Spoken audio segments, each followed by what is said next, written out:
আসসালামু আলাইকুম। বছরের শ্রেষ্ঠ ১০ রাত হলো রমজানের শেষ ১০ রাত। এর মধ্যে আছে আবার সবচেয়ে ফজিলতপূর্ণ রাত লাইলাতুল কদর।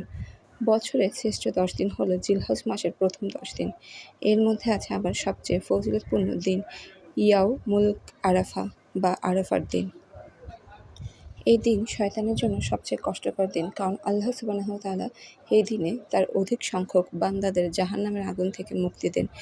ইমাম ইবনুল কাইয়্যিম বলেছেন, তিনি আল্লাহ ৭ সমুদ্র সৃষ্টি করেছেন, তবু তিনি আপনার চোখের পানি ভালোবাসেন, অথচ আপনার চোখে কোনো অশ্রু নেই। আপনার চোখ অশ্রুশূন্য। আমাদের মতো গুনাহগারের জন্য সুবর্ণ সুযোগ, ইনশাআল্লাহ। তার দরবারে ইখলাসপূর্ণ দুফোঁটা চোখের পানিও হতে পারে আমাদের নাজাতের জন্য যথেষ্ট। তাই আজকের এই সুবর্ণ দিনটিকে আমরা হেলায় ফেলায় নষ্ট না করি। আল্লাহ তাআলার কাছে বারবার ক্ষমা চাই এবং নিজের নাজাতের জন্য দোয়া করি।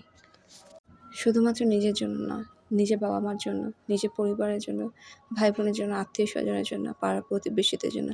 আল্লাহ তাআলা আমাদের সকল গুনাহ মাফ করে দেন এবং আল্লাহ তাআলা আমাদেরকে বেশি বেশি আমল করার তৌফিক দান করুন। আমিন সুম্মা আমিন।